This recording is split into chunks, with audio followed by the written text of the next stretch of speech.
All right. Welcome, everyone. Thank you so much for joining me in this session. Uh, as always, I'm honored to be with you here in this time of sensitivity and uncertainty. And I look forward to sharing time with you in our shared sacred space together today. So, this is our live sacred space session here, streaming on Crowdcast and Facebook, I guess. Happy September, and it is our 77th session. So we've been doing this for a while. So the things we'll do today in our time together in sacred space is number one, we'll go ahead and set sacred space in about 30 seconds. And then we'll talk about our overall topic for the session. And the topic for this session is managing your inner transformation, the magician archetype, near and dear to my heart. We'll have our conversation with Gary, my editor, who will be on screen in just a bit. We'll do a little exercise suggested, and then we'll close sacred space. And then just make sure the streams are all working. Okay. And in setting sacred space, I'll start by saying that what we would like to do in our time together today, to the best of our ability, is to make a space together which is devoid of fear, threat, and control. That's the goal. In order for us to open to higher guidance from within our own selves, right? And higher guidance, however you define that, it could be intuition, it could be a muse, a higher source, sort of a guide that sort of gives you higher guidance.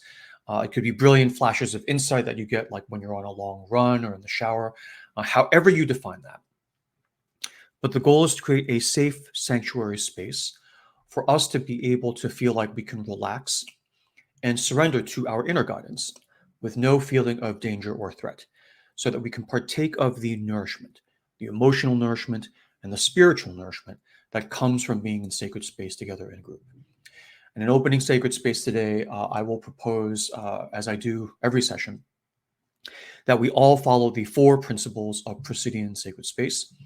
Number 1, confidentiality, standard Vegas rules. What happens in sacred space stays in sacred space. Now, we're online here. The stream is public. The replay will be public. So the way we handle confidentiality here is via anonymization. If you would like to be anonymous, you don't have to be anonymous. Come into the Crowdcast stream, register, and then go into your edit profile, change your username to Harry Potter, Mickey Mouse, whatever you'd like, and then come in and continue with the session, only if you want. The second principle is that as much as we are able, we would like to refrain from giving anyone else or putting out the feeling of threat or controlling or fear for other people. And also, not to put too fine a point on it, we try to refrain from doing that to ourselves, where we threaten ourselves, where we try to control ourselves, saying, you better do this, you better do that. Now, obviously, we would like to refrain from any threat or controlling with a hostile feeling or intention, but we also include under that any threat or controlling with good intention, right? So fixing, tough love, intervening, this is, you need this, I'm doing this for your own good. This is going to hurt me more than it hurts you, right? We don't do that. Not because it's bad per se, but because we're trying to create a sacred space, which by definition is devoid of fear, threat, or control. Anything with the provenance of fear, threat, and control, regardless of the intention, regardless of the goodness or the efficacy, we refrain from, so that we can get our stuff done, right? We can do the things that you can only do in sacred space. And after we get them done, we go back out to profane space and we can, all the regular rules of fear, threat, and control snap back into place, for better or worse. We are holding space here for each other to be however we happen to find ourselves today. Whether we're afraid or anxious or happy or relaxed. And also we hold space for how we feel about how we feel. So if we're afraid and anxious and we're feeling like, yeah, that's about right, we hold space for that. If we're afraid and anxious and we're like, oh, I feel like so incompetent and weak that I'm afraid and anxious, we hold space for that. If you're happy and relaxed, then yeah, that's right, we hold space for that. If you're happy and relaxed and you're like, oh, I'm so guilt-ridden, how can I be happy when so much is going on in the world? We hold space for that. However you are, we hold space for you um, uh, with no sort of threat, controlling, fixing, or tough love. The third principle is a corollary to the first two, which is no commerce. Right? So nothing may be sold or recommended. I can't sell you anything. Gary cannot sell you anything. Please refrain from pitching things to each other in the chat. And this covers things that are sold and also things that you might recommend. So if you hear someone say, oh, I have a problem with this, you say, what's normal, right? In profane space. Oh, I read this book. My daughter-in-law read this book. It's fantastic. You should try it. Well-meaning recommendation. I'm not getting any financial compensation for the recommendation. We even refrain from that because even in that context, if I'm recommending it to you, right, there is an implied, well-meaning kind of soft threat, which is if you don't read this book, if you don't listen to this guru or teacher, you will miss out and you will still be in pain and something bad will happen to you. So again, nothing wrong with that. All marketing is well-crafted threat in a way. And it happens every day in our mostly profane society. So there's nothing intrinsically wrong with it. But here in Sacred Space, we're trying to create a different space for a brief amount of time so that we can get certain things done. So we refrain from that here. Said another way, we are here for your energy, not for the things you bring. We are here for what you are, not for what you do or provide. We're here for you, not for your value add. And the fourth principle, again, a corollary to the above, is that there is no expectation of participation. Right? So there's no pressure to do anything. You can stay, you can leave, you can watch the replay, not watch the replay. You can chat, ask questions, not chat, not ask questions. You can share with your friends. You can keep it to yourself. There's no fear, threat, or control for you to come and stay, for you to leave, because it's sacred space. So again, the nourishment comes from the held space and your presence and attention as you feel so moved. Again, from what you are, not from what you do or provide. And all of us together, you can do sacred space on your own when you meditate, when you take a shower, when you go for a long workout. But when you do it together in a group, the effect amplifies. And there's even more nourishment. It's like a feast. It's like a potluck, right, of emotional and spiritual nourishment for us all to share. So anyway, that is what I propose. And if you are not okay with that, that's totally okay. There's no fear, threat, or control to make you stay here either. But this is what we're about to do in this group. So we will give everyone a moment to pause and make your selection, whether you'd like to stay or go. And if you withdraw from the group, that's totally okay. We'll still be friends.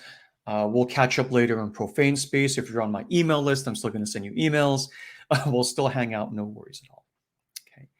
So I'll give you a moment now to dial that in and make your choice. Okay. All right. And now, so for the rest of us, we will now move forward together into our shared sacred space. And as we cross the threshold now into our shared sacred space, I will just remind everyone, myself included, that to the best of our ability, we will now try and observe the four principles: confidentiality/anonymization, no fear, threat, or control, no tough love, no interventions, no fixing, no commerce, no recommendations, and no expectation of participation. All right. Welcome to our shared sacred space, our September 2022 session. And now let's move into our talk topic for the session. So in this month's session, we came across a Welsh folk legend that when Gary, my editor, and I read it together, led us into a reflection on the power of the magician archetype. In the past, we've talked about the artist archetype, the trickster archetype. Here, we're talking about the magician archetype in resolving inner imbalances either with or without major disruptive life-changing transformation. Right? Sometimes you resolve imbalances and it's like World War III inside of you. And sometimes you resolve inner imbalances and it's just a quick little adjustment. We will follow the golden thread laid out by the story to understand, or try to understand, how the inner magician facilitates this process of the more adjustment style transformation within us. Okay. So Gary, if you're there, you want to come on screen. Hi, Artie. There you are. Hi, Gary. Thanks for being here. Thank you. Thank you. Yeah, would you like to tell us about the story? Yeah, well, I would just before that, I can't believe I just noticed it, but there's quite a few artifacts behind you. There's the Asclepius rod. Is that the 9 muses? And there's Athena's owl. There's like a whole lot of things that suddenly just hit me from there. Yeah, I've been on a bit of a acquisition binge here from dreams that have been coming to me in the past month. So let me see if I can get this right.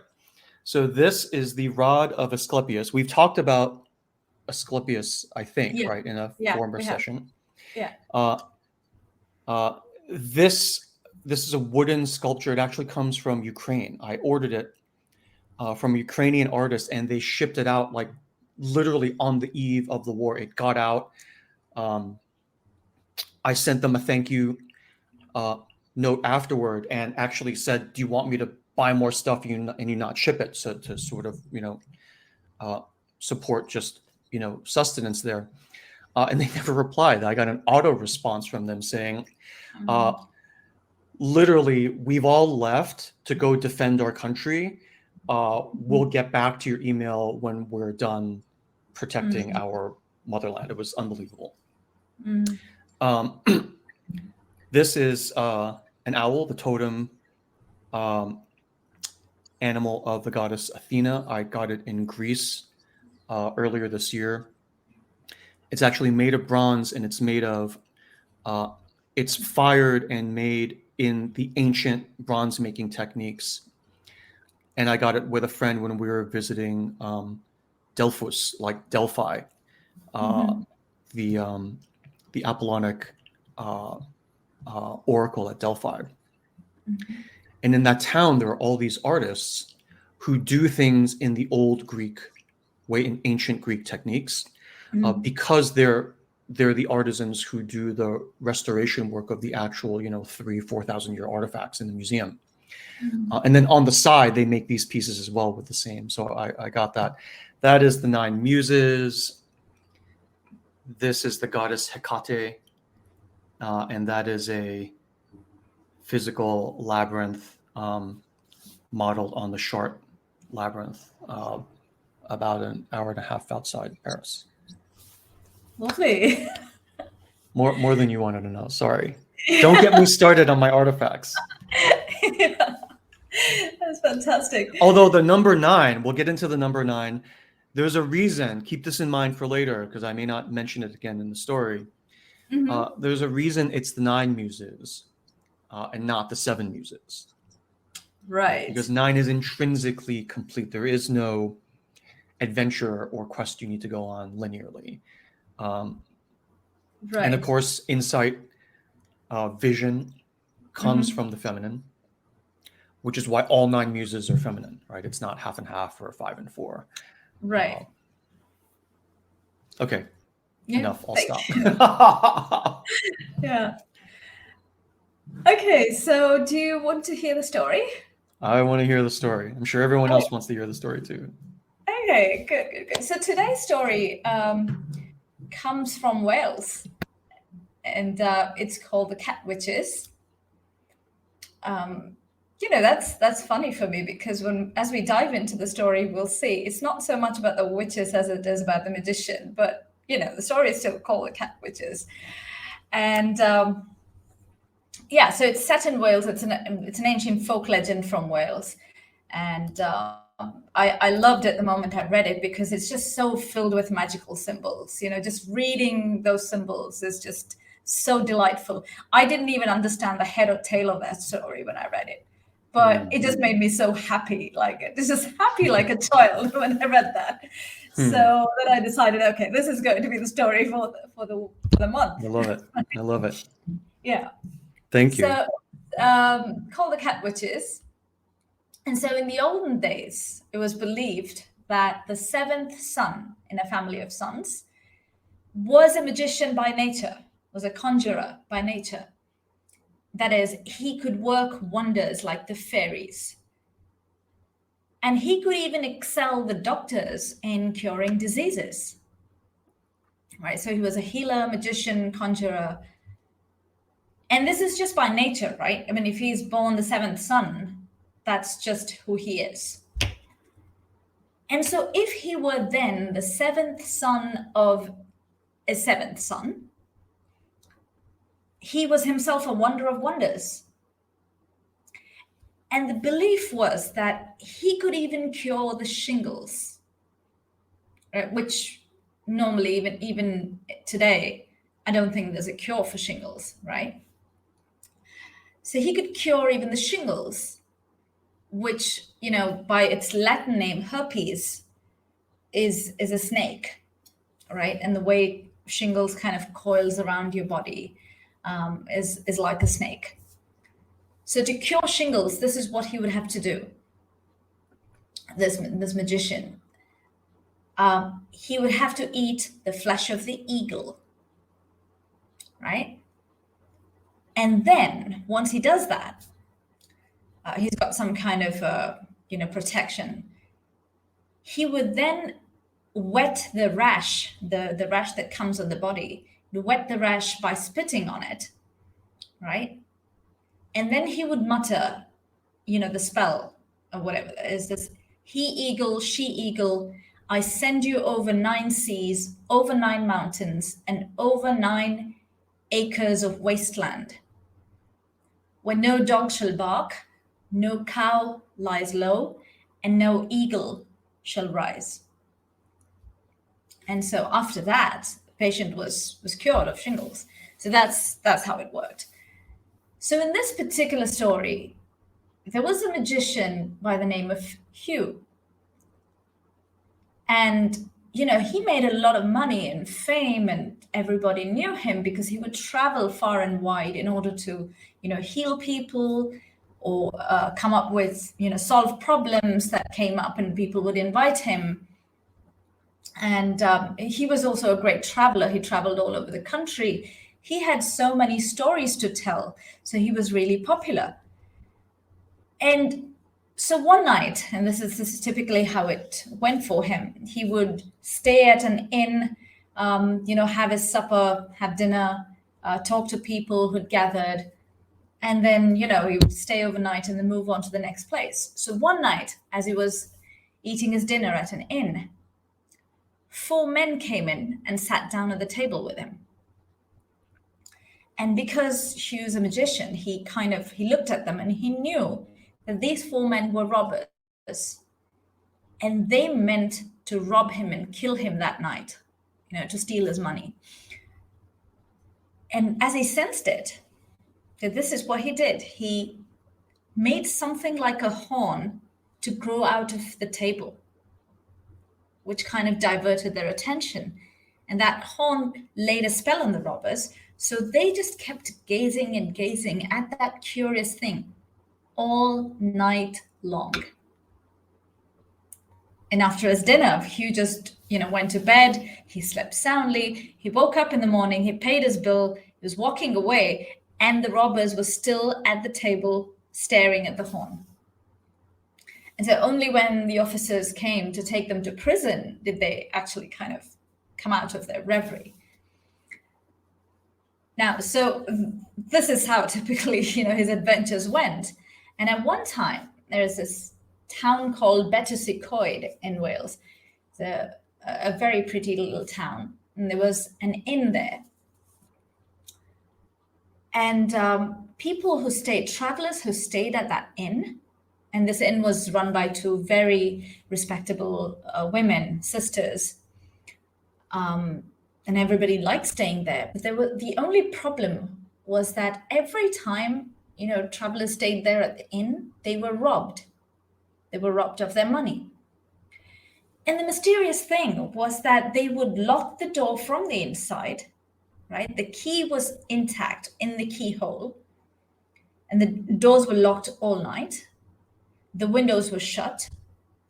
There was absolutely no way anyone could have entered the room. There was no sign of, the typical detective story, like there are any signs of boots, any footsteps in the garden, any visible scratches on the door, to break the key. None of that. Absolutely no tampering. Everything was just as things were when this traveler went to bed. And so this remained an unsolvable mystery. And so people went to Hugh the conjurer because they believed that he could solve these things. And they told them the story. And he was always happy to go anywhere and everywhere to catch a thief. So Hugh went to the inn himself. He went to this town, stayed at the inn, and he was hosted by these two lovely innkeepers. And they sat with him at dinner in the evening. They had a wonderful conversation. Hugh had many stories to tell. And the ladies, the sisters, had never set foot outside of Wales, so they found all of these travel stories fascinating. So it was all good. But when he was ready to go to bed, he told the ladies that, this is what I do normally. My custom is to keep a light burning in my room all night. So I need some candles. So, candles were supplied. He, bid them good night, and that was it. Went into his room, he locked the door. As he undressed, he put his clothes near the bed, where he could see them. And he took his, trusted sword out of its sheath, and he put the sword right next to him on the bed. He was going to sleep right next to it.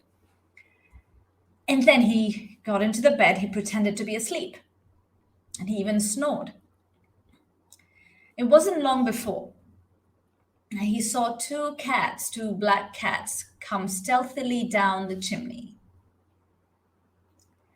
And as they were in the room, those two cats frisked about, they played around, they ran and chased each other around the bed, and they were having a fun time. A few times they even came close to see if Hugh was asleep. And he didn't move, so they imagined he was asleep. He was there perfectly motionless. And then the two cats came over to his clothes. And then one of them put her right paw, into the pocket that, held the purse. And it was at this moment that Hugh got up and took the sword and with one sweep struck at the cat's paw. The cat just howled with shock, and both of them ran out of the chimney and disappeared. So that was that, and everything was quiet. So at breakfast time, Hugh came down, and he came to the table, and only one of the sisters was present. So Hugh inquired after the other one very politely, asked what was the matter. And he was told that, she's not well. She stayed in bed this morning. And Hugh said he was very sorry. And so after the meal, before he was about to depart, he went to say goodbye to both the sisters, to tell them he really enjoyed their company the night before. And again, there was just the one lady. So she made excuses and apologized for the other sister not being around. And then Hugh insisted that he wanted to say goodbye to her as well. And despite all her excuses, and finally he was admitted to her room, and he paid her compliments, and then he offered to, say goodbye by shaking her hand. And the lady just smiled and put out her hand, but she put out her left hand. And Hugh just laughed and said, "Oh, no, no, no, no, no. Never in my life have I shaken anyone's left hand. And definitely not you, my lady, because you've been so wonderful. I'm not going to break my habit. So I will shake the right hand, please." And she had no choice. So reluctantly, she pulled out her right hand and it was bandaged. Right? So the mystery was now cleared up. These two sisters were the cat visitors of the night. And with the help of bad fairies, they had changed forms and they had become robbers and the steel travelers and so on. Right? And so now that Hugh knew what was going on, he turned to the other sister and he made a little cut with a blade onto the other sister's hand. And a few drops of blood flowed. And he said, "Henceforth, you're both harmless because I drew blood from you, right? And I trust you will not be up to any mischief from now on." And that's exactly how it went.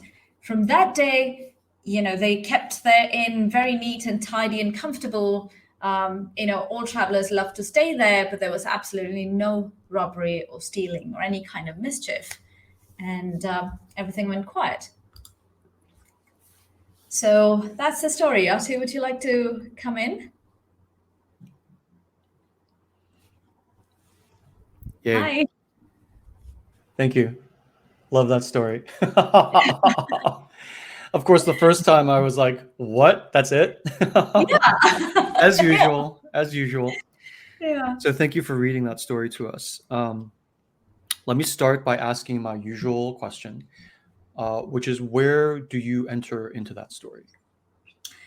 Like I said, it was just so filled with so many symbols that it was just delightful to read all these, witchy, fairy tale symbols, and all those. It's how they are all brought together.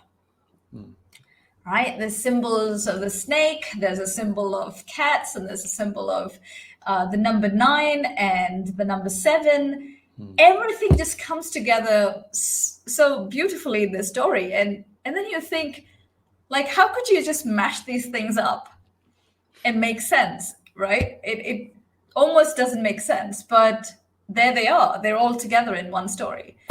So that was the thing that really made me kind of very happy reading it. But the thing that really caught my attention is the emphasis on the numbers, the numbers 9 and the number 7, and how it just makes a declaration that if you're the 7th son of a 7th son, then, you're so-and-so. It's just in your nature, right?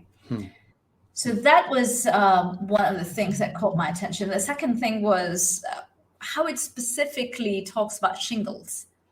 And it's a very curious illness, right? Shingles. I mean, you get it. It's infectious, but it's really also not infectious.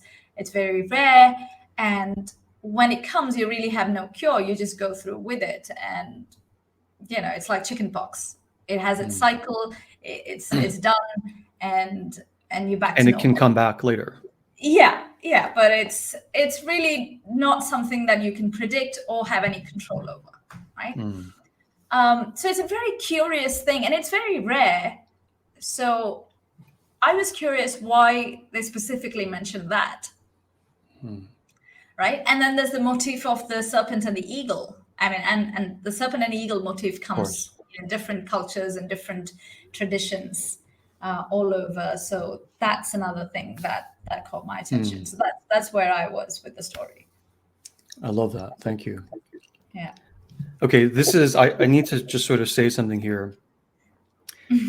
We wouldn't be doing fairy tale and myth this far into Live Sacred Space if you were not such a good space holder for these stories.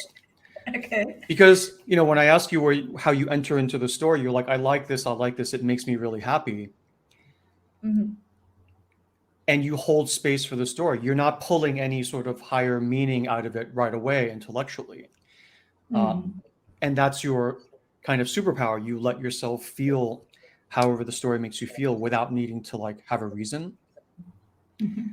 And you hold space for it, and you bring it to our brainstorm calls. Whereas when I read these stories, I'm like, this doesn't make any sense. I'm not going to bother interpreting this. This is dumb. What's the point? Because I'm like looking for the immediate pattern. If I don't find it, I'm just like, next. Right. So I'm not as good as holding space.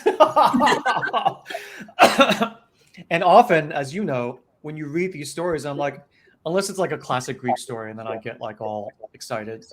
Yeah. I'm like, that's it? And you're like, yeah. And I'm like, well, what do you think? And you're like, I don't know.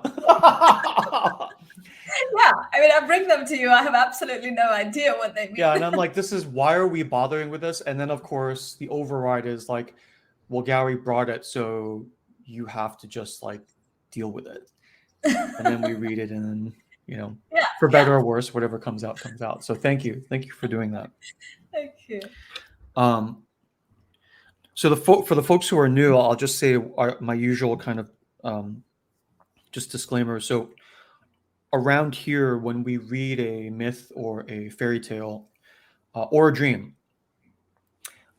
we read it mythopoetically, which is just a fancy word of saying that when we read a myth, fairy tale, or a dream, we regard every major actor in the story to be a reflection or a symbol of a different part of your own inner self.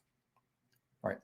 So in this case, the magician is you, the witches are you, the robbers are you, the horn on the table is you, the purse, the money that is being stolen, the shingles, everything is a different part of your own inner self. Right.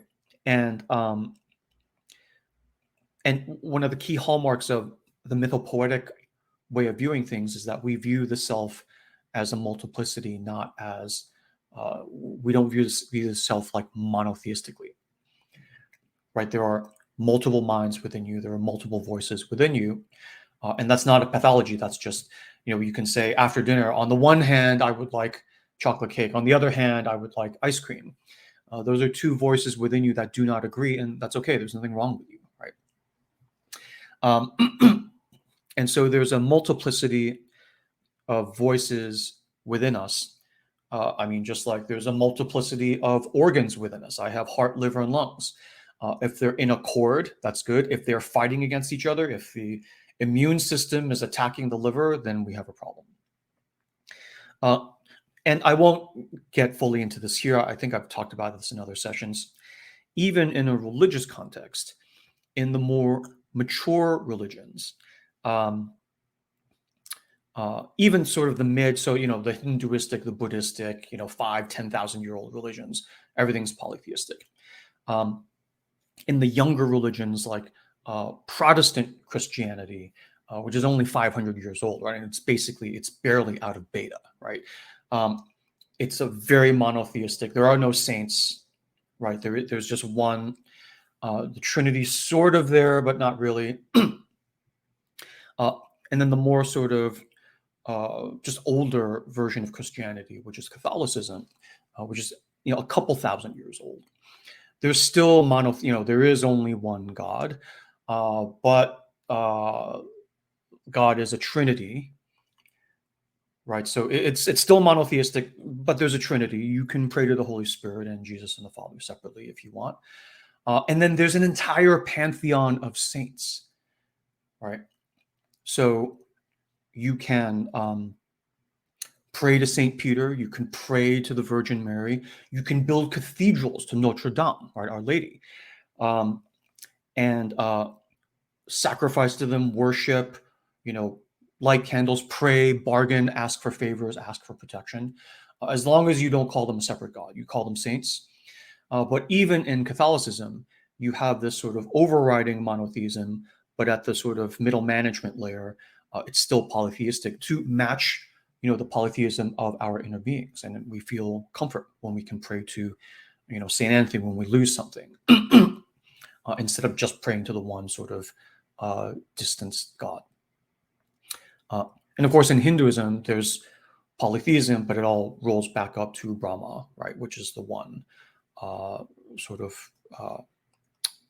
all-encompassing being. So the reality is a mix of polytheism and monotheism, and the mature religions reflect that, right? Because they've had time to sort of season and adapt. So here, when we read a story, you have inner masculine and inner feminine parts of you, regardless of your external declared gender. And I've spoken about this sort of in quite a bit of detail in past sessions, so I won't bore you with that here. But the witches are a part of you, the magicians are a part of you, the robbers are the masculine, sort of a masculine part of you. And so the way we read a fairy tale like this is we start at the initial position, we press the play button, we let the video, the narrative unfold, and we try to keep track of what's going on, who's doing what to whom, who's coming out ahead at the end, who's coming out worse off at the end. When somebody dies, it's like a major transformation, right? The sort of the caterpillar dies, goes into the chrysalis, and reemerges as the butterfly, et cetera, et cetera. So we look for the major transformations, what causes them, all of us to get insight from the story about something that's happening within us, right? These stories are mythopoetic, polytheistic reflections of things going on inside of us. And we look to them for nourishment, for insight. In sacred space, spiritual nourishment, emotional nourishment, et cetera, which is one of the reasons why we read fairy tales in sacred space.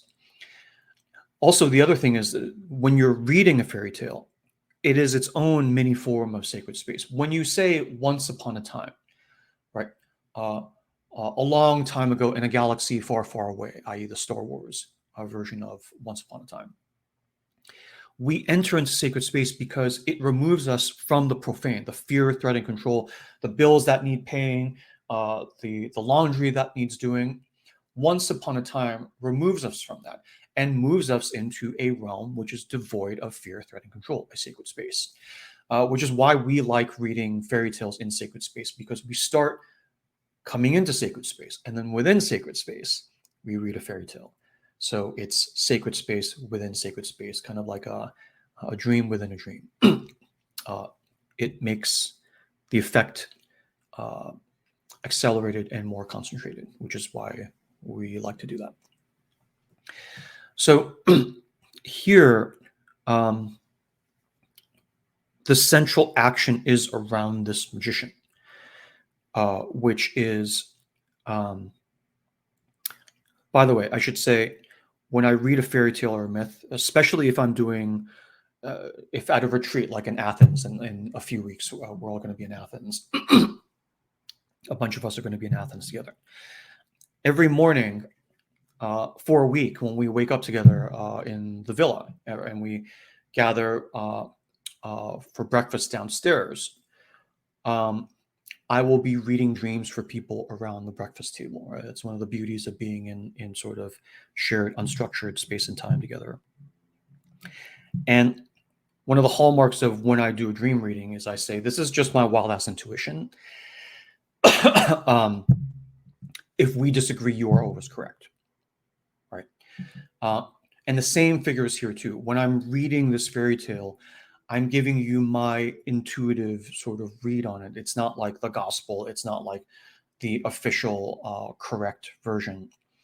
And if we read any of these stories like a year from now, I mean, having observed myself read dreams and fairy tales over the past several years, I observe that it doesn't change a lot, but little additional details come out that maybe didn't come out the first time. And the same is true when I read this story. It's just my wild ass intuition, and you may have a different read on it, and that's cool. It's just stirring the pot, churning the butter to let the nourishment come out, however it comes. So here, the symbol of the seventh son of the seventh son. The number 7 is a symbol of perfected cycle. 3 is a number of cycle, right? 1, 2, 3, ABC. There's a reason we say these things in threes: beginning, middle, end. Right. The basic cycle is a triad. Then the number 7 is the double triad plus 1. So the perfected kind of pearl that comes out of a double kind of distillation, right? So that's why 7 is this number of perfection. Now, and this sort of odd number at the end of a thing, like Christ, right, in the Christian tradition.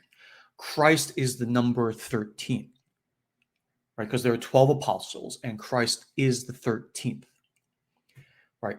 So that's why the number 13 is this holy, very special number, but also kind of in the profane world, it's seen as a bad luck number. Because when you are number 13 and you own that 13ness within yourself, you give your life up, right? Christ was crucified. The whole Christian thing of like, he that will give up his life will save it, is the sort of Christian distillation of the number 13. But when you're in the profane world and you're like, I'll pray and I'll donate to the cathedral, but I don't actually want to turn the other cheek. Right? I don't actually want to give all my belongings away. You fear the number 13, which is why the number 13 is seen as something to be feared in that sense. Anyway, so here we have the number 7, the double cycle of 3, the distillated perfection. And then here we have the 7th son of the 7th son. So the distillated of the distillated, right? So you have gone through 2 major completions of perfection. Now the transformations never stop. It's like life never stops. But this symbol to me is that this magician is a symbol of a part of you that is post-transformation, right? That is post-transformation, right? So like 7 shows up also in like the 7 stages of the alchemical process, which is a mirror of your spiritual development process, the 7 chakras in the Hindu system. So here, this part of you, this magician part of you, has come through the transformation of the 7 chakras and then come through them again. It's like it doubles this distilled whiskey or vodka or something, right? And so this guy, to me, is post-transformation. And so we're very interested in what he does and how he behaves post-transformation. Right? For those of you who do like healing and bliss work, it's like this is the guy who has gone through a full healing cycle and then gone through a full bliss cycle. Right? And what happens when you have like both healing and bliss at full power flowing through your life? Mythopoetically, symbolically speaking. And so this magician post-transformation, we observe what he is and what he's like, what he feels like.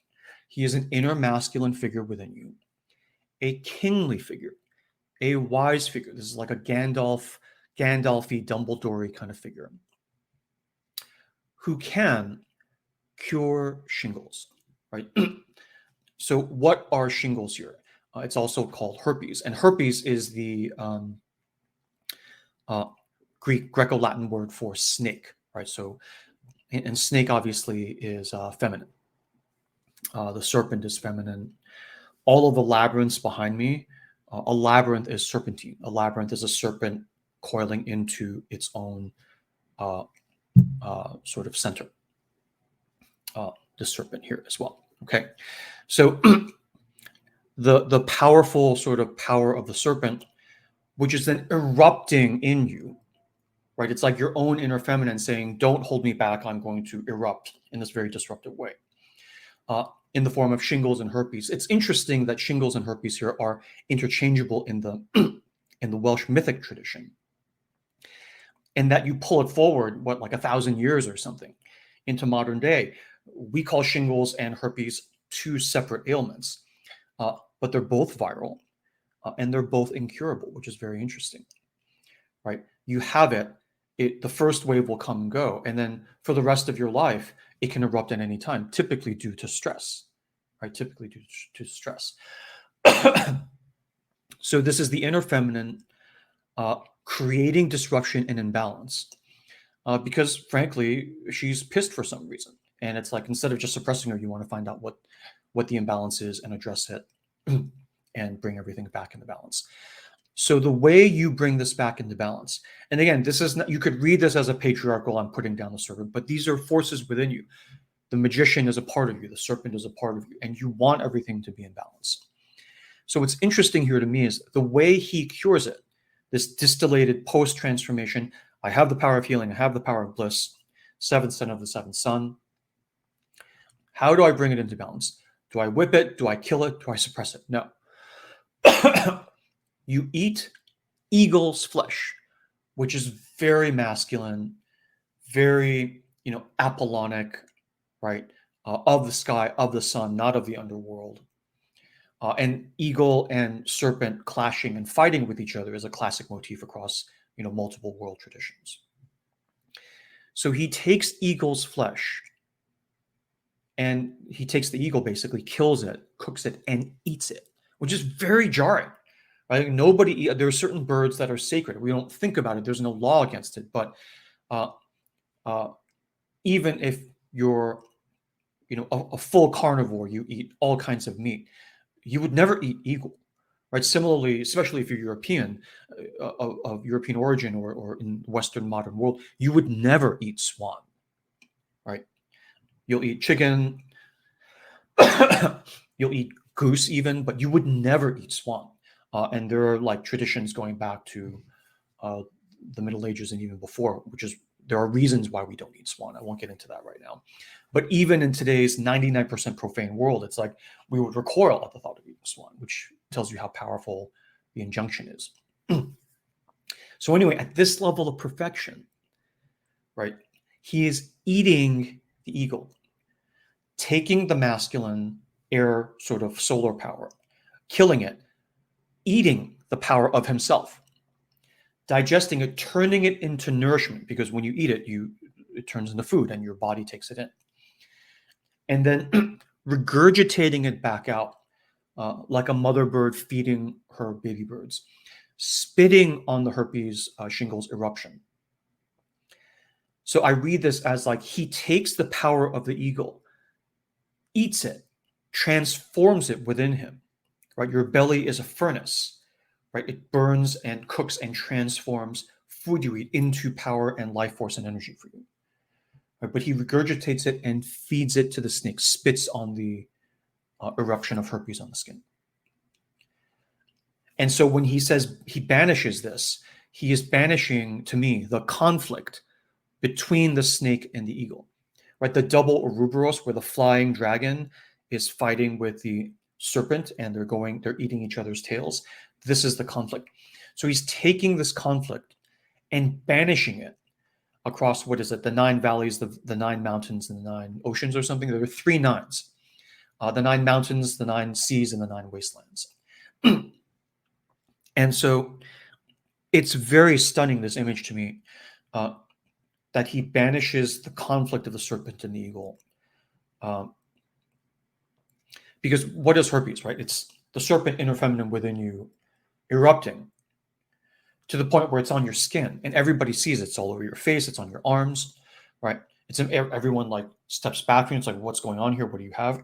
So that you lose face, you lose prestige. So the eagle loses its power, because the eagle is like, I'm amazing, I'm perfect. Look at my Instagram. There's nothing going wrong with my life, right? It's all social media is very solar. It's all about the smiley, surface, shallow, impressive parts of life. So the eruption of the inner feminine pulls that down several notches. Okay.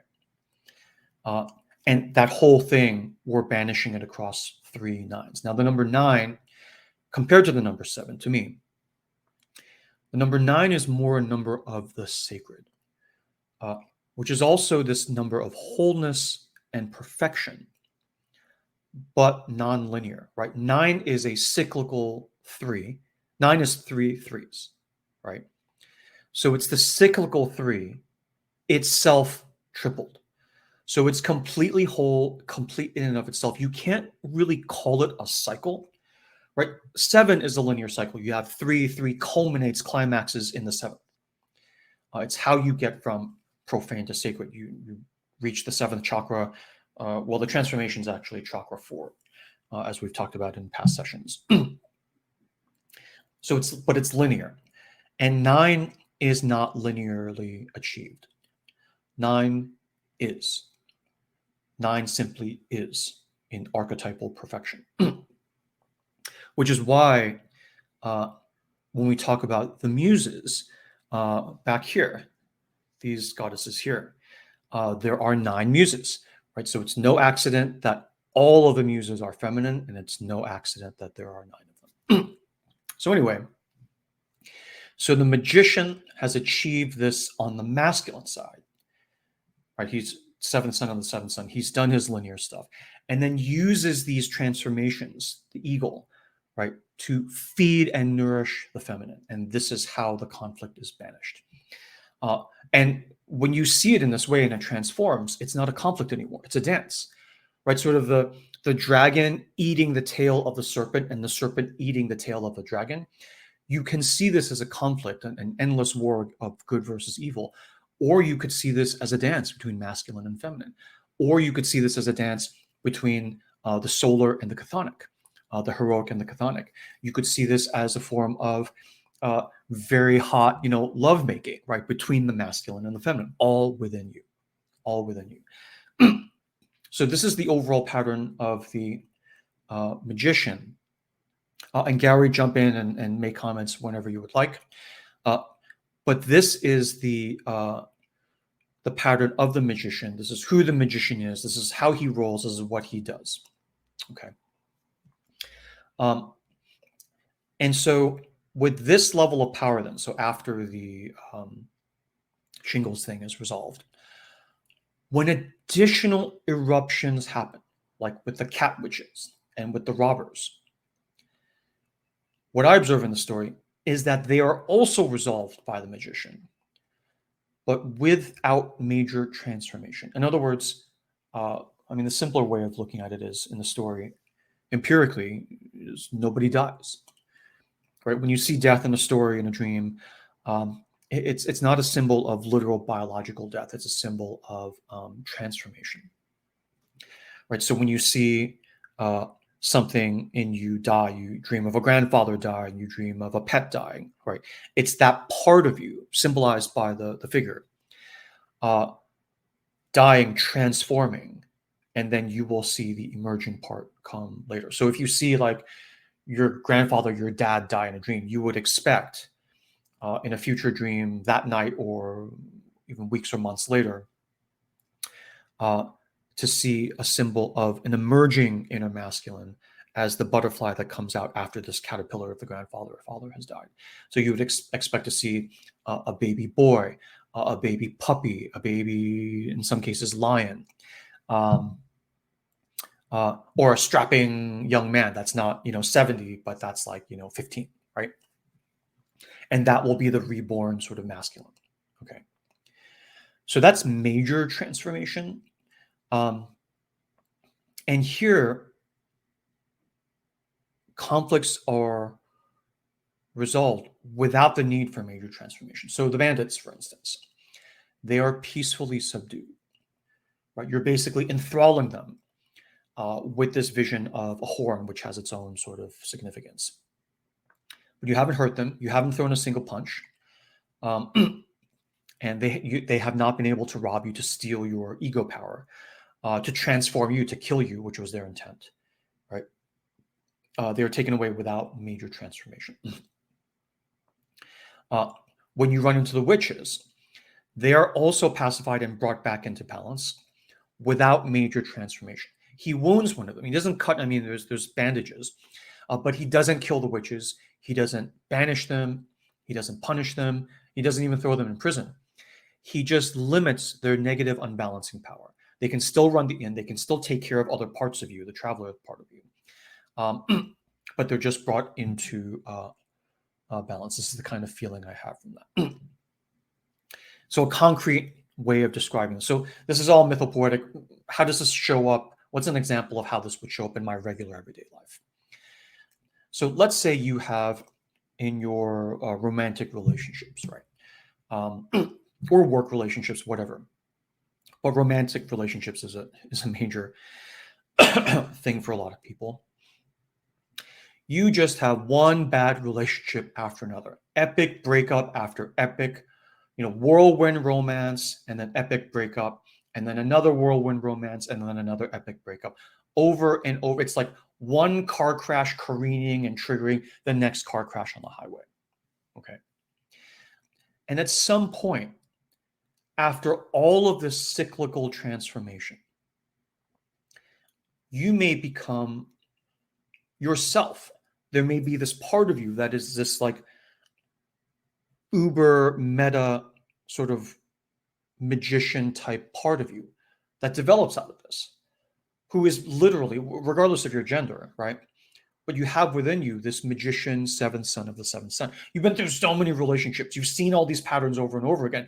You get to this point where there is a part of you that is the distillated seventh son of the seventh son, where you are like, I get it. I get it. Not just intellectually, but in my body. I have this horse sense. My body can sense when the next car crash is about to happen. And I understand intuitively, even if I can't say it in intellectual terms, I understand intuitively why the F this is happening over and over. And then without you trying to be good or going through some healing process, the awareness itself makes it stop happening. The desire to do the next round completely falls away. It's not like you want it really badly, but you're holding yourself to be good and to be like self-loving and healing yourself and protecting yourself. No. You're still in the tumbler cycle when you're doing that. Because eventually, even if you pass on this one, you'll give into the next one, right? The waves crash on the shore. Eventually, it will pull you down. I'm talking about after all of that painful, right, melodramatic transformation, you get to a point eventually where you reach the distillated seventh son of the seventh son within you, metaphorically speaking, and the desire just falls away. It's the same kind of person that comes along, and you actually notice like, oh yeah, like a year ago I would have totally gone for this kind of person, and now it's like even if you try to force yourself, you can't do it. You can't do it, right? And adjustments just kind of happen on their own. You know the pattern now. You see it through this lens. And our mantra, one of our mantras around here is that awareness equals choice. Right? Once you're aware of the pattern, you just stop doing it. Another image is you realize that the knife that is stabbing your thigh over and over again, you realize one day the knife is being held by you. It's your own hand doing it. And once you realize that awareness equals choice, you don't even have to think. It's not even a decision you make. The minute you realize that, your hand opens and the knife falls to the floor. Right? I don't need to convince you to stop when you realize what's going on. You just stop. Other symbols in the story, the cat's right paw, the masculine side, the right side is the masculine side, is the one reaching in to steal the money. And money is a symbol of ego, power, and dreams. So it's this part of the inner feminine, which is designed to be nourishing and everything else, right? Is taking more than its share of ego power and unbalancing things. Okay. And again, this is a part of you, right? So no one's saying the witches can't have a livelihood, this witch part of you can't have a livelihood and fulfill its bliss and function of serving other parts. But when it takes too much, then we have an imbalance that threatens the whole thing, right? So it's like if you have lungs, right? The lungs, in accordance with the rest of the body, will take blood and oxygen and nourishment for itself, and then parse out oxygen that it breathes in from the outside world and process it and give it to the rest of the body. It's absolutely necessary, right? When you have lung cancer, all these growths in your lungs are taking up nourishment and blood to grow these lung cells, right? But it's too much, right? So it's stealing nourishment from the other sort of organs in an unbalanced way, and we have all kinds of problems, right? Herpes is another disruption. Any kind of ailment can be read mythopoetically as a symbol of disruption. So if you have issues with your lungs, it means something different than if you have issues with your brain or your eyes or your ears or your pancreas or and you can read all these mythopoetically. We do it all the time. So here in this case with the cats, the cat witches, the imbalance is again corrected by the magician in a way that does not trigger World War III and more disruptive, kind of cycle-ending transformation. This is the power of the magician king force within us when we have it. When you have this power within you, you are able to have this process of inner reflection and transformation. It is not brute force. It's not an epic battle, right? In healing terms, you're not beating yourself up anymore. You're seeing what it is and you're like, huh, okay, that's interesting. I get that. And then things just naturally stop on their own. But the ability to do this comes only after a period of epic transformation after epic transformation. I mean, a lot of pain, right? A lot of work, as psych people like to say. I've done a lot of work. But only if you have distillated everything in a certain way, right? You often hear people who are like, I've been in therapy for 20 years and I can't believe I'm still, blah, blah, blah, blah, blah. And it's like, you can tell from the statement itself that they're not at that level because they're still beating themselves up in this way, right? In this sort of shamey way. And so when you have this power of the magician within you, it is this ability to see new things as they erupt and then go in and, kind of work your magic, if you will, to make the adjustment, get everything back into balance without this huge blow up happening again. Not that the blow up is intrinsically bad, but this is just a story like this tells us something about this specific phase of the healing cycle. Okay. Now, one thing to note here is that the magician is not avoiding transformation. Okay, this is the thing people always complain about with regard to magic, anything that seems like magic. Oh, it's a shortcut, right? You cut corners on everything. That's not what's happening in this case. Because there are certain transformations where you have the insight. You can avoid a bigger blow up and keep everything in balance. But the magician cannot avoid all major transformation. When a major transformation has to come, the magician will be subject to it too. And we've seen this in other stories. There's that Danish story we read a few months ago where there was this wizard, right, who was hoarding all the books and knowledge, and the apprentice, the younger wizard apprentice, came along and answered the question wrong, says, yes, I do know how to read. And the wizard's like, no. And then he went forward on the path a little more, turned his jacket inside out and presented as a different boy. And the wizard was like, do you know how to read? He's like, no, I don't. And he took him in. And the wizard lost all his books and blah, blah, blah, blah, blah, right? So this magician will eventually become that wizard as well and be duped and still have major transformation. You can't stop the major transformation. But this is just one phase of it, right? So the point is, even when you get wise and everything's working, there will still be major transformation eventually. I mean, death, physical death, if nothing else. And the fairy tale depicts this one phase of the cycle where you're post transformation, you're at the seventh son of the seventh son phase, and you're able to keep everything in line with just quick, not suppressions, but quick adjustments. And it's a very sweet, although still temporary part of the cycle. So the magician here is like this agent of transformation, right? This part of you that has itself gone through so many waves of the craft of transformation that you have, sort of acquired some level of fine motor control, right? The warrior would have gone in and just slain the cats and struck them dead. The magician can kill the cats too, but he doesn't do this because he can exercise fine motor control. Where, he could have turned the bandits into mice. He could have killed the bandits as well, right? But in this phase of the cycle, you have this sense of equanimity and wisdom and sort of higher vision that allows you to not instigate Armageddon and World War III every time every time some adjustment needs to be made. But sometimes when you can avoid it, you just avoid it. The other thing to note about this magician is that he's not angry, right? He doesn't have any temper tantrums, right? Like in the stories like Lord of the Rings or Star Wars, Darth Vader, right? Darth Vader, the Emperor, being the evil magicians, or Sauron, right? The evil magician in the Lord of the Rings. The hallmark of the evil magician is not his level of power, because they're all powerful, right? Obi-Wan, Yoda, they're all powerful.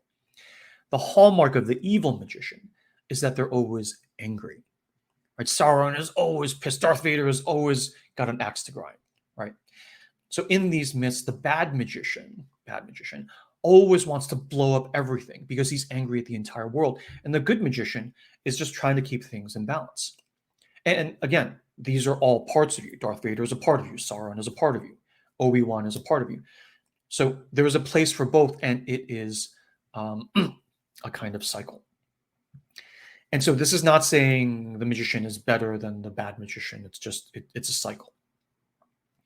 There's an analogy here with meditation, right? So typically when I teach meditation, especially when I teach children, we'll say, okay, 99% of the time, your mind is tight like a fist, right? So when you're anxious, it's tight. When you're angry, it's tight. Even when you're happy, when you score the winning goal, what do you say? You say, oh, that was so nice. You're like, no, you're like, yes, in your face, right? You pump your fist. It's still tight, right? So tight is not bad, just like profane is not bad.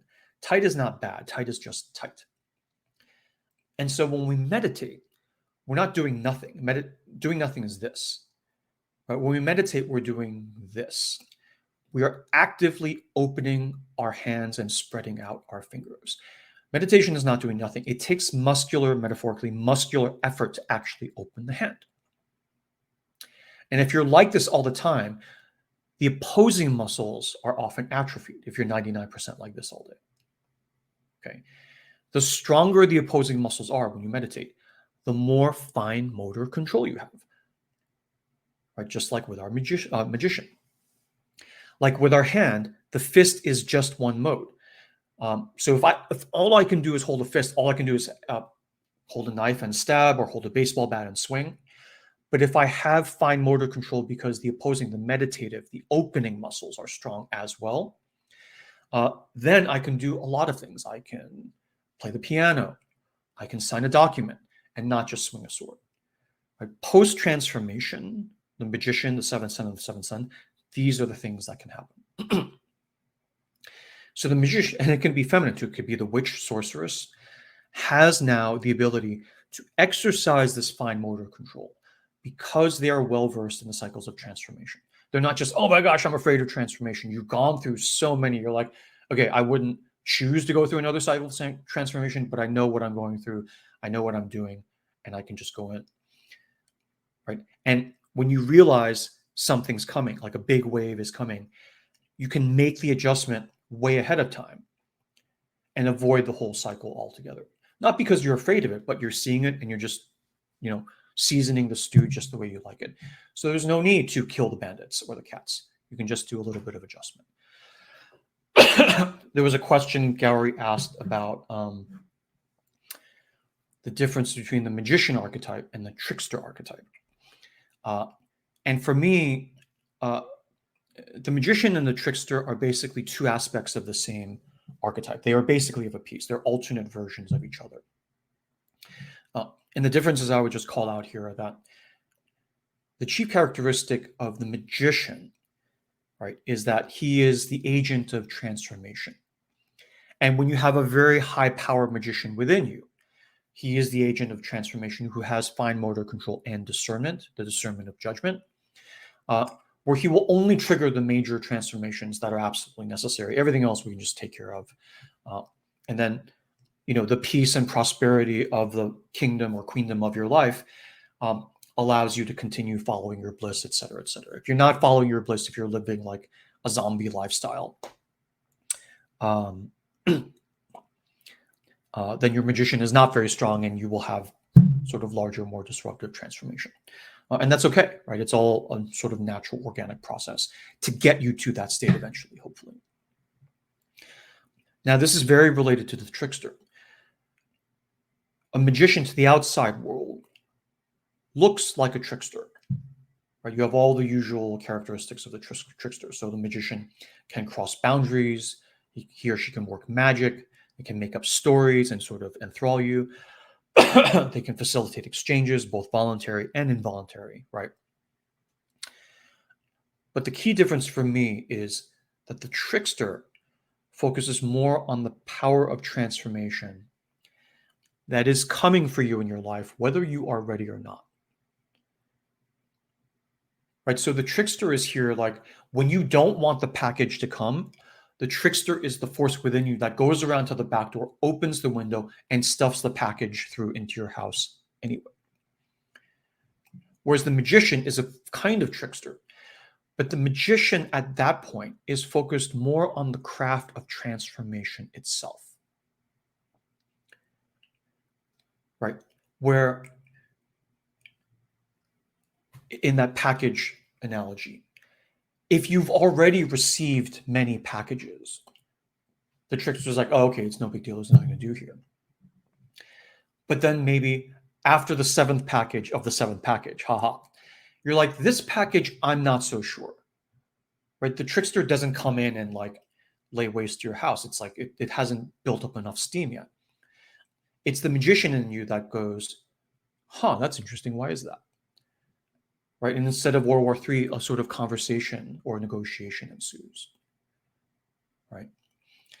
Because here, it's at the magician level, it's not like, I don't want anything to change, go away. The bandits have been robbing for a while. The cats have been stealing for a while before the magician comes. And the magician comes and does not blow everything away. He or she makes just little adjustments. So to translate this into healing terms, if you've done healing or bliss work with me, there's this motif archetype we talk about called the lost board member. Okay. The lost board member on the one side and the bully protector on the other side. So what's interesting about the story here is that there is no real lost board member that the action centers around. Here we're talking more about the thieves and the witches, and these are more for me on the bully side. Right? In our healing sessions, we name them bully/protector, because what we're looking for is to transform them from bullying you into protecting you. Right? So this harsh voice that says, you better please everyone or else nobody's going to love you. Instead of saying, shut up, go away, I'm going to take a pill and make you silent. Right? We don't say that. We just come in and make an adjustment. And we say, okay, that's good. We like the impulse that you're, threatening and wielding all this firepower to basically try to keep us safe because you love us, because you're like, shut up and please everyone around you, or else no one's going to love you. So you're protecting us. You're bullying us, but with a feeling and intent of protection. So we like the protection. We just don't want you to bully us because this lost board member part is the holder of our bliss and vision, right? So we would like to make an adjustment, right? We would like you to continue being tough, but face outward and orbit around us and protect us, right? From the outside world that is threatening us. And just not beat the crap out of this tender part of us that you're resorting to in an attempt to protect us. So it's an adjustment. It's not this blow-away transformation. The classic phrase we use in healing is, to the bully, we say, you're not getting fired, you're getting a promotion, right? Your promotion is to the protector.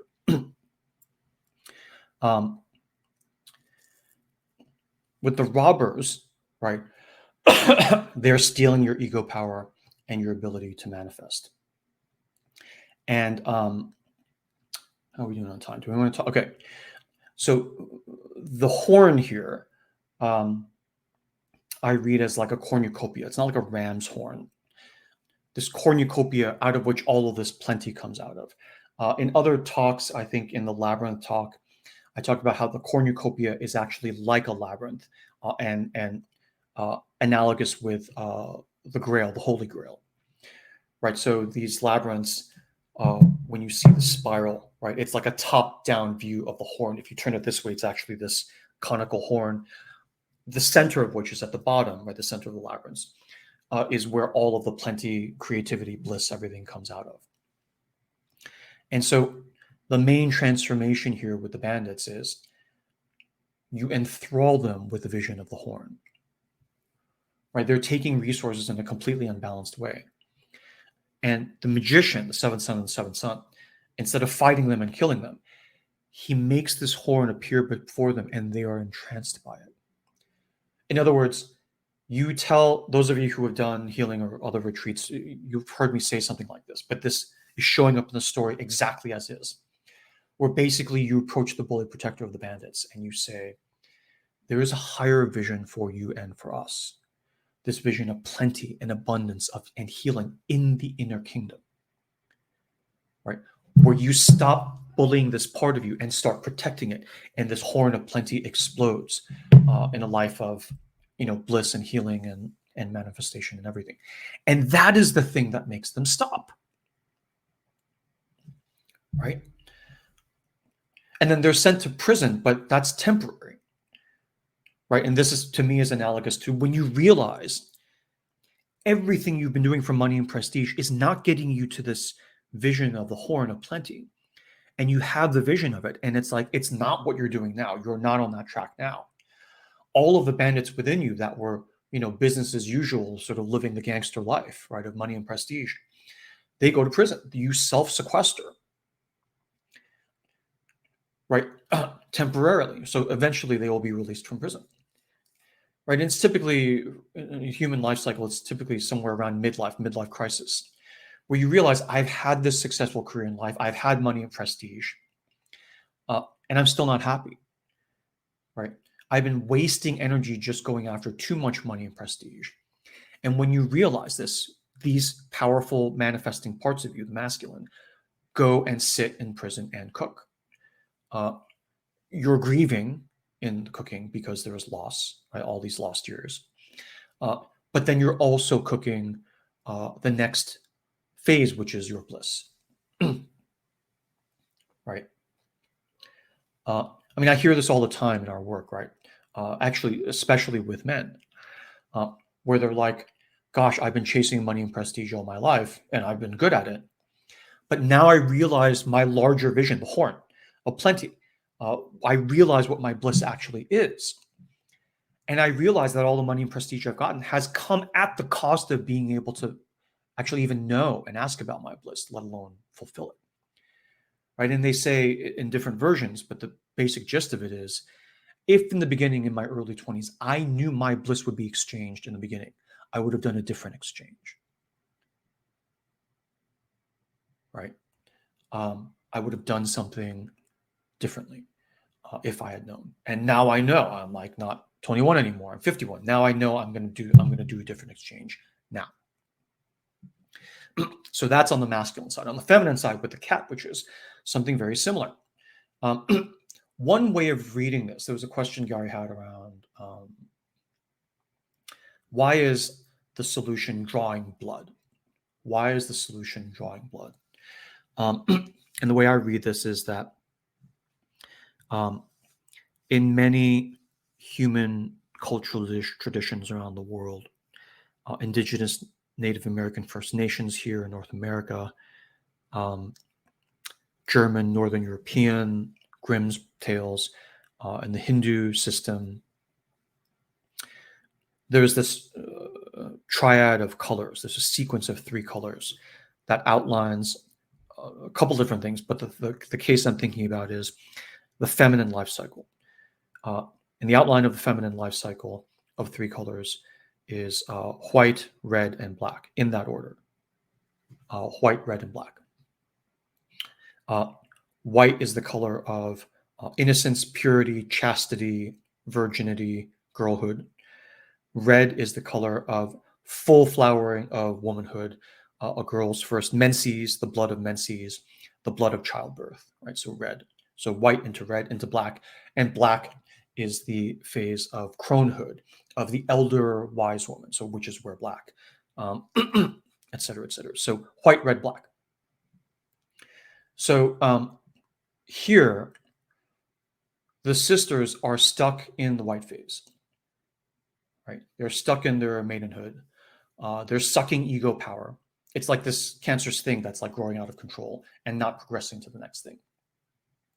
So the symbol of cutting their hands and making blood come out, and it's not a big sort of whacking your arm off or whatever, just a little cut, especially for the second sister, just to let a few drops of blood. It's like he's initiating them into the red phase. He's like an OBGYN midwife kind of thing. Okay. And there are all kinds of things we can say about the two major functions of the feminine are nurturing and nourishment and vision, right? So when you have too much feminine and it's not moving into its red cycle and then black cycle, it's imbalanced, right? The OBGYN magician comes in and rebalances by getting the red flowing. But before that, you would look for eruptions of the inner feminine in an unbalanced way. So what happens when you have too much feminine? So I have a profile where I have a lot of feminine, sort of divine feminine energy. I worship the muses and Hecate and serpents and everything.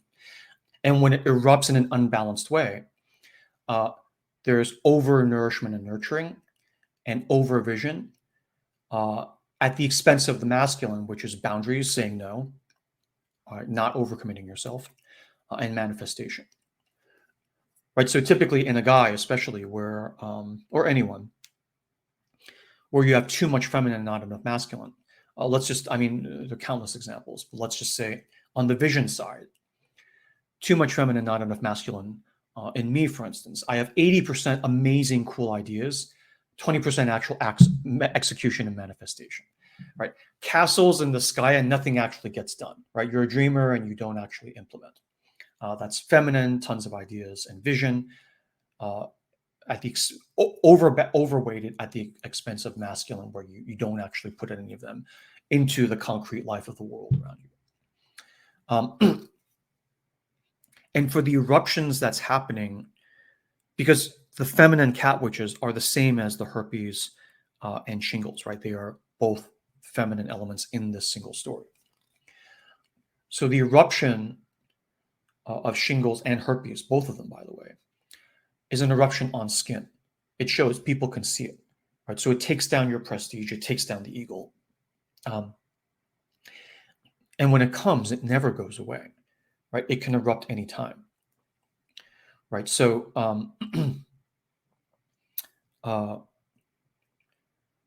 so you need the magician figure there kind of always to keep these things in balance, because the imbalance of the eruption of shingles or herpes can come at any time, right?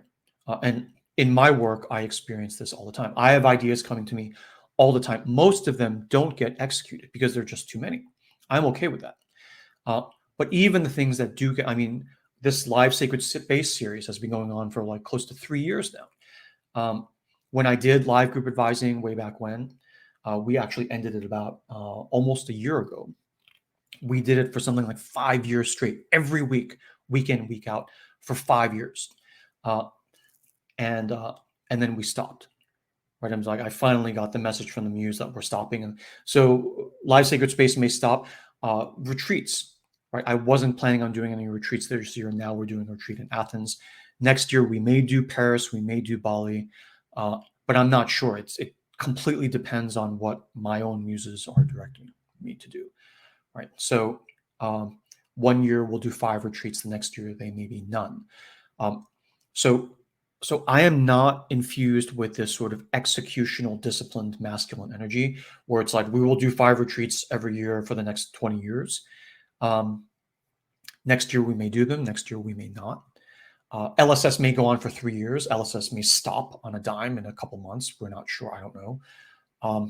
And so, it's not a threat. Like if you miss it, you miss it, right? But if I offer something, it's like typically I'm like, yeah, just grab it because I could do this forever, or this could be the only time I do it.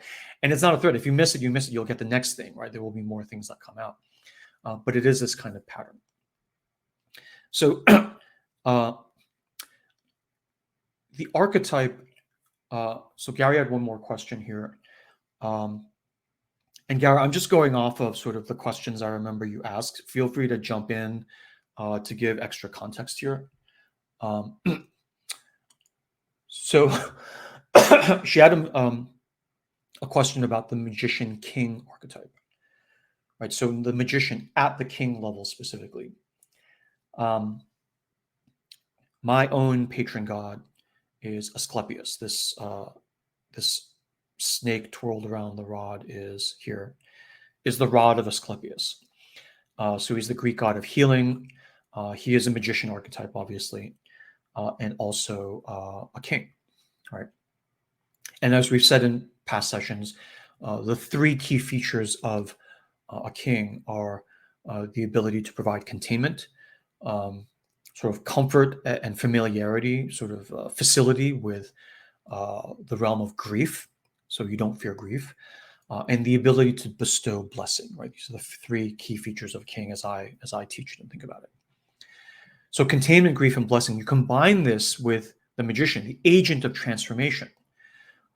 We have a healer king, right? And a healer king, magician healer king, will offer and facilitate transformation, but in a contained way,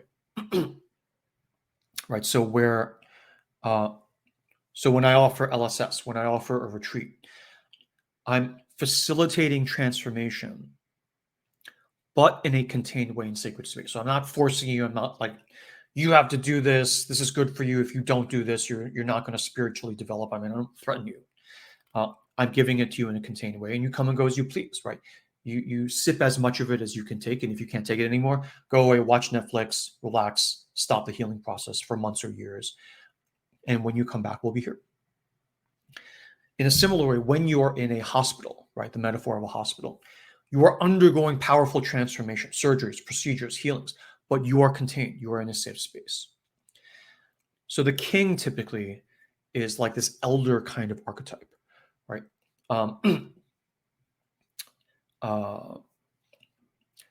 Another way of thinking about it, a magician king is like this ritual elder.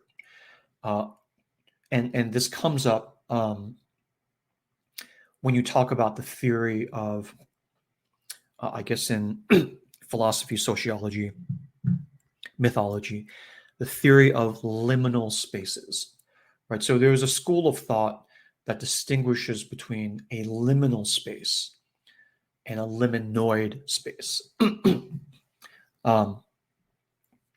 liminal space. So limin is threshold, right? The limin of a door is a threshold from one room, from one phase, from one realm to another. And when you cross the limin, you cross the threshold. Like when we crossed from profane into sacred space at the beginning of this session. I said specifically, as we cross the threshold into our sacred space, here is what is different about this space, right? So when you're in a liminal space, you are in a threshold space, and it is in the threshold where transformation happens, right? So when the caterpillar dies, goes into the chrysalis, and comes out the butterfly, the chrysalis is the liminal space, the in-between space, the threshold space between caterpillar and butterfly, where the actual rubber meets the road and the transformation happens. So in a proper liminal space, as opposed to liminoid. So liminoid can be like pseudo-liminal, right? Is the way to think about that. So in a proper liminal space, there is a three-step process. You submit and surrender to the space. So submission. The second is you are contained in the space. You can't get out. You're in the cooking pot. The lid is on. You can't leave. And then, so you're in the chrysalis. And the third stage is enablement. So as you leave the space, you have a new operating manual. The chrysalis is the liminal space for the caterpillar. And the enablement phase, so the caterpillar submits, is contained in the chrysalis, and then is enabled with wings and a proboscis for like drinking nectar and the rest of it. So the hallmarks of a liminal space for humans is that it has proper containment, and it also has a ritual elder that has gone through it, understands the physics, and is overseeing your containment. Like a hospital, right? If you want to leave the hospital, you have to sign something that says, left against medical advice, so they don't get sued, right? And there's a ritual elder. There's like a chief of medicine. There's an attending. There's nurses. There are all these ritual elders overseeing your containment in the hospital. A liminoid space, in other words, a pseudoliminal space, there is half-assed submission. There's no full containment, and there's no ritual elder. And as a result, transformation may or may not happen, and it may or may not happen well. Okay. And so, to be precise, when we do live sacred space here, there is no full containment. I say right from the get-go, come and go as you please, right? I'm a ritual elder sort of overseeing, but it's like, I can't continue. And I don't want that responsibility, right? In the modern world, it's a big ask to sort of put that on, well, for me, I don't take that responsibility. Yeah, that's a whole other topic. So an example in the modern world of a sort of familiar version of a liminal space is when you go to a new job and they have a good training for you, like an onboarding, right? There's a ritual elder overseeing, you're learning, you know what's going to happen. You'll be this kind of butterfly when you come out. And when you come out of the training, you can't leave, right? You can't leave the training because you won't get your credits. And then when you come out, you can presumably do your new job function. So that's liminal. A liminoid space is where there's half-assed submission, there's no framework, there's no real ritual elder you can trust, and there's no containment. So recreational drugs, as a for instance, right? How strong is this weed? I don't know. It's good stuff. My guy gave it to me. How long do you smoke it? What's the dosage? Who's looking after me to make sure I'm safe while I'm in the state? Nothing. There's no containment. There's no ritual elder. Or even a vacation, right? When you go to a vacation in Bali or Hawaii, you leave your work like, oh my gosh, I need to recharge. I need to refresh. But it's a liminoid space. It's not a strictly liminal space. Doesn't mean it's bad, right? It just means it's not a specifically properly structured transformative space, right? So you're vacationing in Bali, but you're still on your phone checking work emails and texts. There's no containment, right? There's no framing, there's no context. And sometimes when it's really half-assed and there's no ritual elder frame, you come back and you still feel exhausted. Like when you go on vacation with your kids, when you're little kids, when you come back, you're like, I need a vacation from my vacation, right? So anyway, none of this is good or bad. I'm just pointing out differences. And so in the profane modern world, we have all kinds of pseudo-liminal spaces, like a day spa. All the brochures is like, come for rejuvenation and healing and self-care, but there's no framing, there's no archetype, there's no ritual elder, there's no real containment. And there is risk, right? It's like, unless you know your masseuse really well, you're like, it's like the stranger touching your body, right? So there's all kinds of risk still. And so, and it doesn't mean you go out and like give yourself a fully liminal spaces in our modern profane world are very rare and hard to come by because, I mean, for most of you, these terms are even new in this session, right? So if these terms are new, how do we even know that there's common agreement in our community about what these things mean, right? If you say, oh, I want a ritual elder, what does that even mean to like random guy on the street? And do you trust this elder, right? Or like me, is the elder even willing to be your ritual elder, right? And the answer for me is, no. Right? Is this containment a sacred space, or is there fear, threat, or control? There are churches all around the world where you walk in and all you hear is fire and brimstone. If you have sex, if you do this, if you do whatever, you're going to hell. Fear, threat, and control. So even though it's a church, is it sacred space? It's just a question, right? So what I like about doing sacred space together here is that I'm not telling you what to do or any of that, but how you feel in this sacred space, even though it's online, right? Hopefully, if we're doing our jobs right, you get a feel for the flavor of sacred space. It's like tasting truffle or a certain kind of wine or a certain kind of saltiness or some kind of thing, training your palate, right? So once you know how you feel here, fully, devoid of fear, threat, and control, you know what it tastes like. So if some cult somewhere tries to tell you it's sacred, but you're tasting it and you're like, this is soaked in fear, threat, and control, you can spot it a mile away. And when I say cult, I don't just mean religious cult. I mean a work cult, right? A relationship which is soaked in fear, threat, and control. You can smell it, and you do whatever you want. But if you don't like it, you can get the hell out of there. Okay. So the key aspect of the king related to the magician is that a magician king, can also provide containment for the transformation. Right? And you can mix all the major archetypes. So the warrior provides fire in the belly for the transformation. The catalyst. The lover provides the lure to get you into the cooking pot, right? Not just romantic, but like people seeking enlightenment are kind of lured by this lust for spiritual ambition and development that then lures them into a healing cycle in the cooking pot. So magician, king, warrior, lover, all these major archetypes of the masculine. And then there's a feminine sort of analog as well, can provide different aspects of the entire sort of liminal space of transformation. Okay, it's 11:37. I think that's basically all the notes we had. Gary, do you have anything else to add here, or any questions? Hi, Artie. Hi.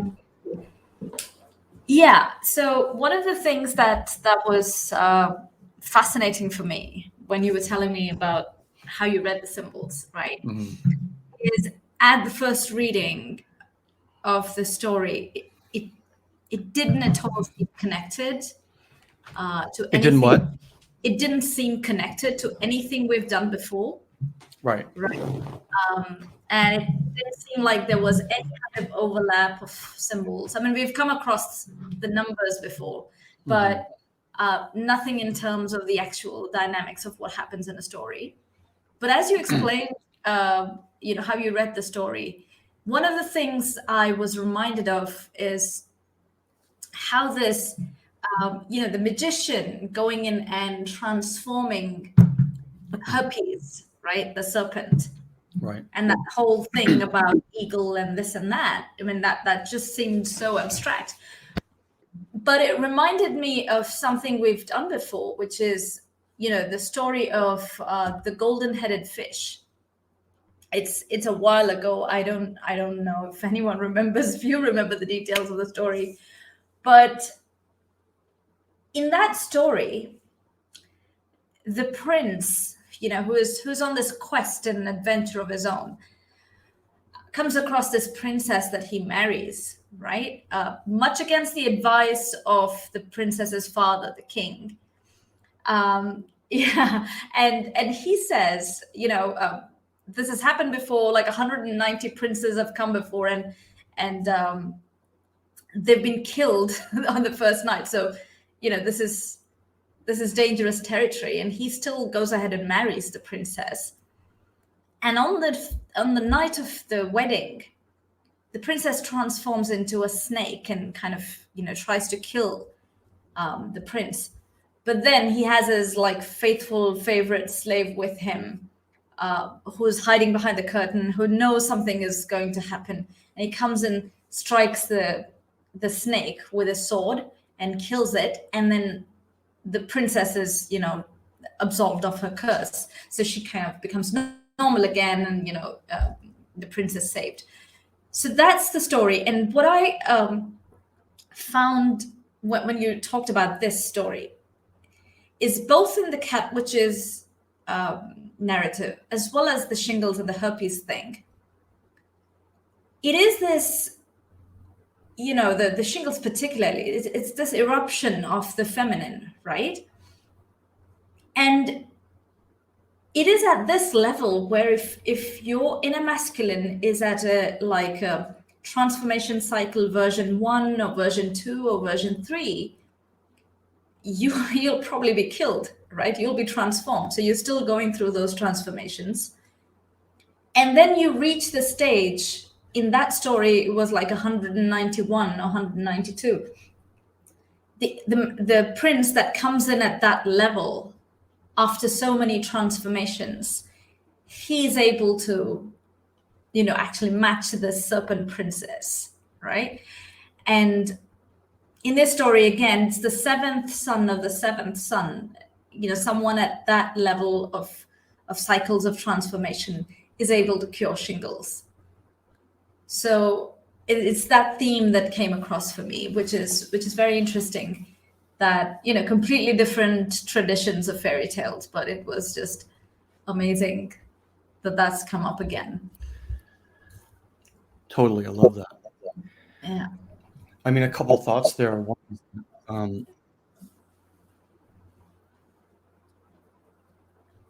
I mean, there's a classic question of why do these themes come up so consistently in all of these different world traditions, right? Like the dynamics in physics of what you just described.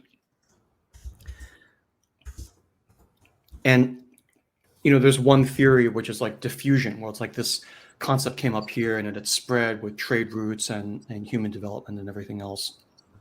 Mm-hmm. But there's another way of looking at it, which is archetypal, right? Where it's like these stories arise wherever humans are, not because they're talking to each other, but because they're human. Yeah. Right? These patterns, in a manner of speaking, arise out of our biology. So we think about these physics of like inner masculine and inner feminine and distillation, seventh son of the seventh son, describing processes and cycles within us. Right? It's not because somebody taught it to me. It's because my own little village, my own little sort of cultural tradition in the corner of the world, we had to come up with our own way, mythopoetically, of describing what is happening within us. And wherever you are, similar to all humans will have lungs, right? Like whether you teach me what lungs are or not, I have them because I'm human. Like all birds will have eggs, whether they learn culturally what an egg is interpreted as or not. And the same physics will tend to show up again and again because an egg is an egg, right? Lungs are lungs. Yeah. And then it also made me want to just point out again that just because you're a magician and you have this power and you can make these adjustments does not exempt you from the larger cycle of transformation. Yeah. Right. So you don't get a pass, you don't get an exemption. That's not the reason to get yourself to the Magician King phase. It's like it just will happen over the course of you going through these natural human processes. And that wheel will turn too. Yeah. Yeah. And there was this quick question, I think, which is there a significance to the fact that, the injury was to the right hand, with right signifying the masculine, right? And, I remember you saying that, this is also a kind of wrong kind of integration between the masculine and feminine that leads to, stealing life force and stealing ego power and all of that. So would you like to just answer that question? Yeah, I think, I mean, so the right paw is use of the masculine by the feminine. So whenever you have masculine and feminine intertwining,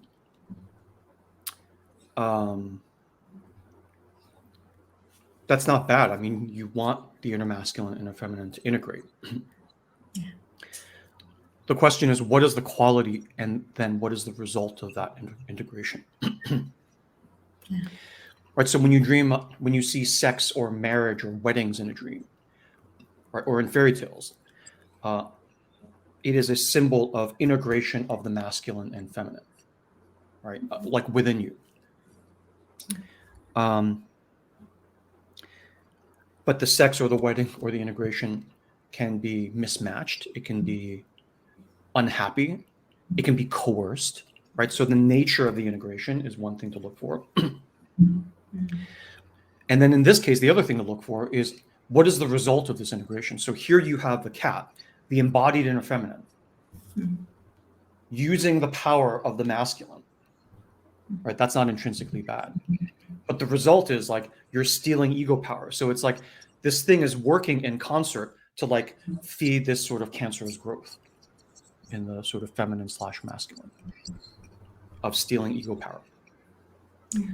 So that's why in this case, it's bad, right? Which is why the magician dings the hand itself.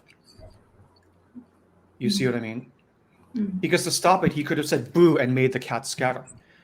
He could have cut the tail of the cat off, right? All these symbols are significant.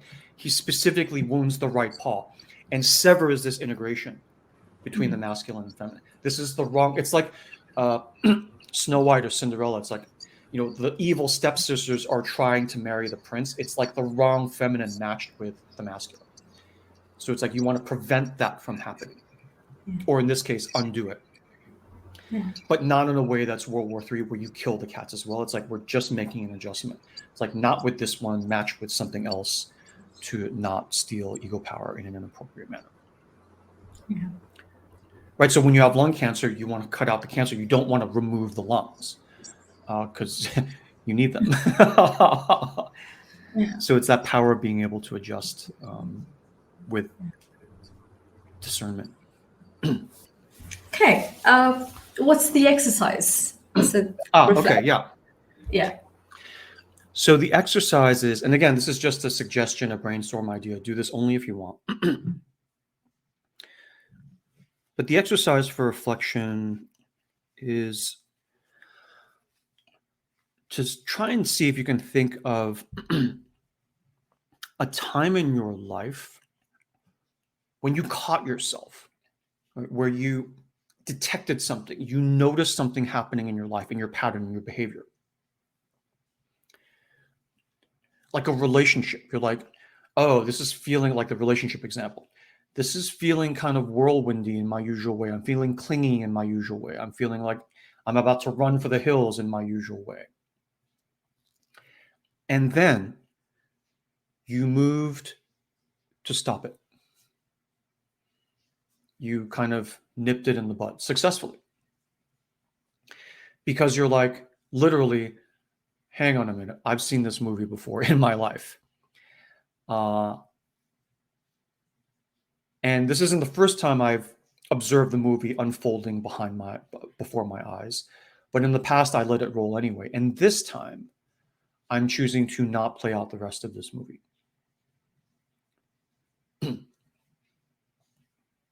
So when was a time in your life where you caught yourself and you moved to stop it, almost just like instantaneously, like the sword coming out and hitting the paw of the cat?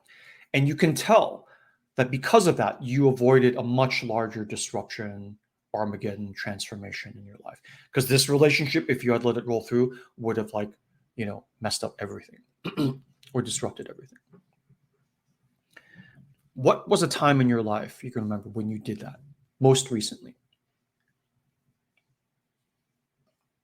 Okay. And the follow-on questions are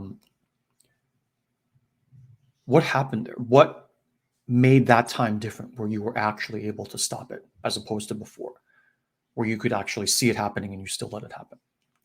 What exactly was different?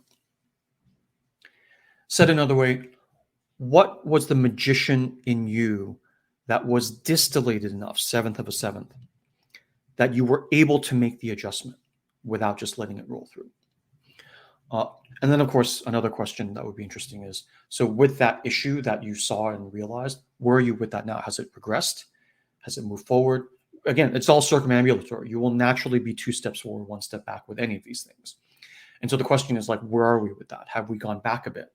And it's okay if you have, but it's like to notice that is its own kind of realization and perhaps a window for adjustment as well. Okay, so that is the exercise. We have come to the end of our session, and what I'll do now is I will go ahead and close Sacred Space.